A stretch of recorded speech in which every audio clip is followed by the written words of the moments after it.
The message arrived at 4:12 a.m. A vibration against my nightstand. Sharp, out of place, like a whisper in an empty room.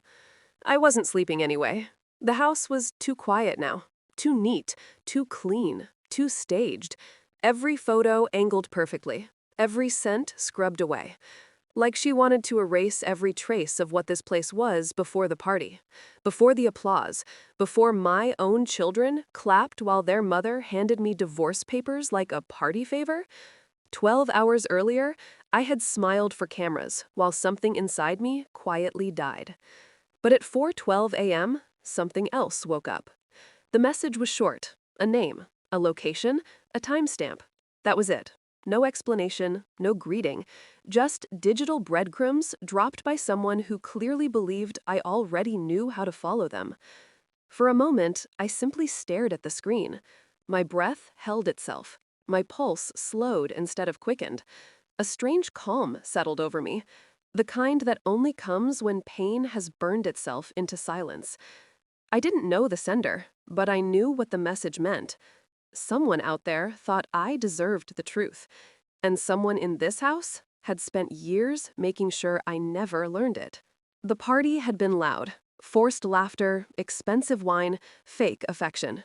But I remember the exact second the world shifted. My wife walked onto the stage in a glittering silver dress, too elegant for the occasion, too proud, too calm. She didn't look at me when she announced the special presentation. She didn't look at me when she opened the folder. She only looked at me when she placed the divorce papers in my hands. And when my children, grown, educated, raised by me, began clapping, cheering, recording, that's when something in my chest cracked. Not heartbreak, not humiliation, recognition. Something had been wrong long before that night, hidden beneath smiles, beneath family dinners, where I suddenly felt like a guest in my own home, beneath the way my kids had slowly drifted, not away from her, but away from me. The divorce papers weren't the betrayal. They were the confirmation. So I signed them, every page, every line. I leaned toward her neck, close enough that only she could hear me, and whispered, "You truly have absolutely no idea what you just did to yourself." She stiffened, but I walked away before she could respond. I thought it was the end. But the message at 4:12 a.m. made one thing brutally clear. This story had never been about divorce. It had always been about deception. Layers of it, years of it. And now someone was peeling those layers back for me. Slowly, methodically, almost as if they were enjoying it. The name in the message belonged to a man I vaguely recognized, one of my wife's coworkers, the kind she always described as harmless, married, busy, barely around. The location was a hotel, a familiar one, too familiar. I didn't confront her, I didn't accuse her. Accusations give power, silence extracts it. Instead, I began to watch her phone habits, her sudden evening meetings, her perfectly timed gym sessions, despite never breaking a sweat when she returned. Her new obsession with deleting messages the moment they arrived. I mirrored her calm, matched her tone, played the part of the quietly wounded husband trying to move on from the divorce filing. Inside, I was cataloging everything. I ordered bank statements, not the ones she showed me, the ones she didn't know I had access to. I hired no investigator. I didn't need one. I simply followed the patterns. People cheat like they breathe, unconsciously, repetitively, predictably. 3 weeks in, the truth began stitching itself together. Hotel bills, hidden credit cards, shared ride histories, payments made to a private clinic 2 towns over.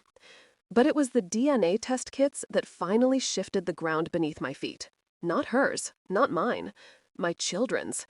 They never knew I tested them. Just casual family history kits during a holiday visit, a harmless tradition. Except, nothing about what came back was harmless. I didn't react, didn't scream, didn't break. I simply sat at the table in the dark and stared at the results while the truth quietly rearranged my entire past. My children had cheered when she served me those papers. Of course they did, because I wasn't their father. Not biologically, not genetically, not in any measurable way. The message at 4:12 a.m. didn't expose my wife. It exposed my life, my entire life. And I realized then, this wasn't betrayal. It was architecture. She had crafted this perfectly, patiently, for years. But she miscalculated one thing. I built my career catching errors. She had just made hers. I waited until the day her new lawyer called me. Your wife wants to move forward with the divorce quickly, he said. Clean split. She believes she's entitled to. I cut him off with a single sentence.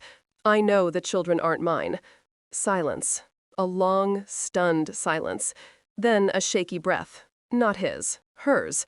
She was on the line, listening, monitoring, controlling. For the first time in months, she had no script. I let the silence stretch until it began to suffocate. Then I sent her the BNA report, delivered directly to her phone. I heard the ding echo faintly through the receiver. A rustle, a gasp, a small, sharp sound, like something inside her had snapped. It wasn't anger, it wasn't fear, it was recognition. The same recognition I felt the night she handed me those papers. She whispered my name, soft, broken, but I stayed silent. Let her choke on the truth she had created. Let her drown in the collapse of her own design. 3 days later, I asked to meet her. A cafe. Public, neutral, safe. She arrived trembling. Makeup too heavy. Smile too tight. Eyes swollen from nights she would never admit to. I slid a folder across the table. Her hotel receipts. Her clinic records. Photocopies of documents she thought she buried years ago. She didn't speak. I didn't either. Finally, she whispered, "What do you want?" I looked at her, really looked at her, for the first time in years, and I saw a woman who wanted control more than love, who wanted admiration more than honesty, who wanted a life she didn't earn, built on a lie she never expected to be caught. What did I want? Nothing. Absolutely nothing. You built a life without me, I said quietly. Now you can live with the cost. Her lips trembled. Please don't tell them, she whispered. Please, don't take them away.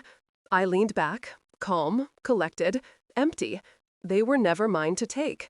Her face crumpled, not because she lost me, but because she finally realized she lost control, completely, irreversibly. I walked away from that cafe without looking back. There was nothing left behind me worth seeing. For 3 long months after the party, I learned the truth. Not all at once, not violently, but slowly, like a curtain pulled back on a stage I never knew I was performing on. Betrayal doesn't break you. It reveals you. It showed me who she was, who they were, and who I had been willing to become for the illusion of family.